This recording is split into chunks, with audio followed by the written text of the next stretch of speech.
प्रकाश नाम का एक गरीब किसान अपनी माँ गायत्री, पत्नी सरिता और दो बच्चों गुड्डी और मोनू के साथ गांव में रहता था। लगातार 2 बार फसल खराब होने के कारण प्रकाश पर जमींदार का कर्ज चढ़ गया। अब जमीन बेचकर कर्ज चुकाने के सिवा प्रकाश के पास कोई और चारा नहीं था। अम्मा, अब मुझे जमीन बेचनी ही होगी। मेरे पास इतने पैसे नहीं है कि मैं जमींदार को कर्ज दे सकूं। अब यहाँ रहने का कोई फायदा नहीं। जमींदार के सारे पैसे देकर अब हमें शहर ही चलना होगा। अम्मा, इस उम्र में आपको कोई तकलीफ तो नहीं होगी कि आपका बेटा आपको परेशान कर रहा है? कोई बात नहीं बेटा, दुख सुख तो आते ही रहते हैं। कर्ज चुका कर कम से कम तेरे ऊपर कोई बोझ तो नहीं रहेगा ना।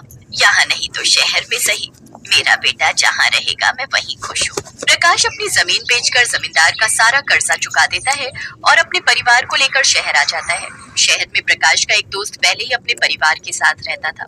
वो प्रकाश को अपने साथ ही एक दुकान पर नौकरी दिलवा देता है, पर शहर में खर्च ज्यादा था। इससे घर में परेशानी थी क्योंकि प्रकाश की तनख्वाह मात्र 6,000 रुपए थी।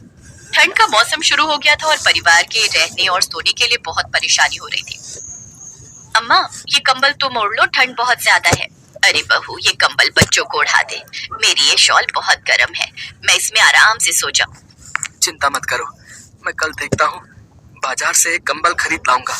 हो सकता है मालिक थोड़े एडवांस के पैसे दे दे, बात करूंगा। प्रकाश की परेशानी उसकी माँ और पत्नी अच्छे से समझ रही थी, पर उनके पास भी ऐसा कोई साधन नहीं था जिससे वो अपने बेटे की मदद कर सके। प्रकाश को एडवांस के पैसे नहीं मिल सके क्योंकि वो नया नया नौकरी पर लगा था। एक दिन गायत्री और सरिता सब्जी मंडी में सब्जी खरीदने लगी। सरिता बहू, मैं सोच रही थी थोड़े गोभी गाजर खरीद लेते हैं, घर में अचार नहीं है, सर्दियों का मौसम है, थोड़ा अचार डाल दूंगी। प्रकाश को गाजर गोभी का अचार बहुत अच्छा लगता है। गांव में तो सब कुछ था, मैं कितना कितना डाल देती थी। यहाँ तो सर्दियाँ शुरू हुए कितने दिन हो गए, मैंने अचार नहीं डाला। हाँ अम्मा, ले लेते हैं, अब तो सब्जियाँ थोड़ी सस्ती भी हैं, गोभी गाजर महंगी नहीं है। आओ वहाँ सामने से पूछ लेते हैं। भैया, गोभी क्या भाव दी? बहन जी, एक दाम लगाऊंगा, 30 रुपए किलो। भैया 20 रुपए लगा ले, 2 किलो ले लूंगी और 1 किलो गाजर भी कर दे। ले लो माता जी, अब सुबह सुबह बोने का टाइम है। अब आपको क्या ही गाजर 2 किलो कर दूं? 50 की 2 किलो कर दूंगा। नहीं नहीं भैया, गाजर 1 ही किलो कर दे। अम्मा, अचार के लिए और क्या क्या लेना है वो भी बता दो, हम मसाले की दुकान से लेते जाएंगे। गाजर गोभी का अचार क्या बेचते भी हो बनाकर? नहीं नहीं, हम तो अपने घर पर वैसे ही थोड़ा अचार डालने के लिए गोभी गाजर खरीद रहे थे।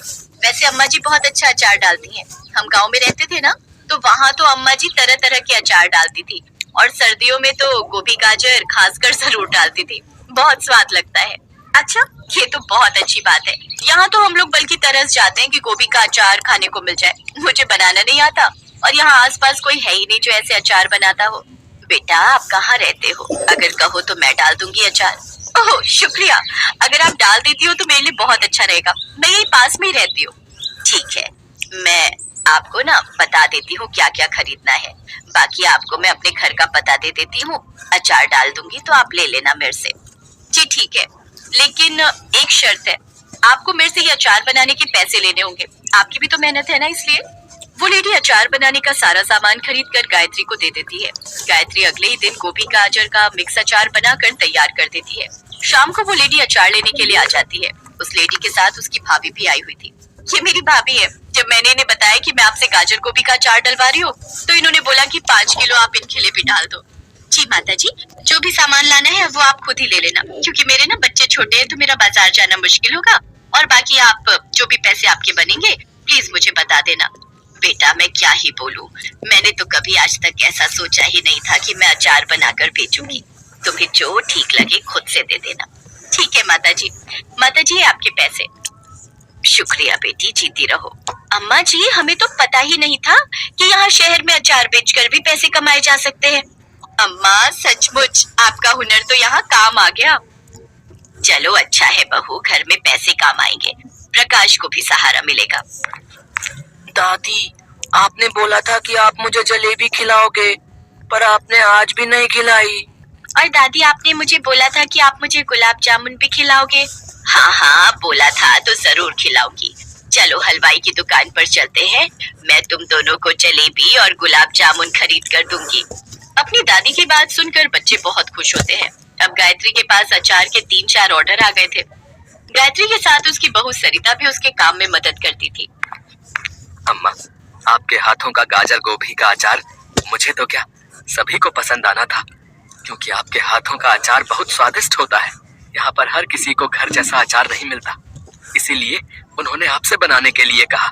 हाँ बेटा, अब एक काम कर, मैं तुझे कुछ पैसे दे रही हूँ, तो आज ही घर के लिए 2 रजाई खरीद ला।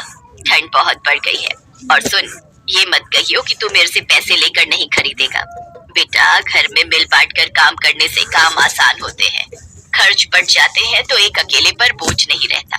ये ले कुछ पैसे रख और आज ही कंबल खरीद ला। अपनी माँ के कहने पर प्रकाश वो पैसे रख लेता है और नए कंबल खरीद लाता है। धीरे धीरे गायत्री के हाथों का गाजर गोभी का अचार आसपास में फेमस हो गया और ज्यादा से ज्यादा लोग गायत्री के पास अचार बनवाने के लिए आने लगे। सरिता भी अपनी सास का पूरा साथ देती थी और दोनों सास बहू मिलकर अचार बनाकर तैयार करती। प्रकाश को भी बहुत सहारा मिल गया, क्योंकि अब गायत्री और सरिता भी घर खर्चों में मदद करने लगी, जिससे शहर में रहना उनके लिए आसान हो गया।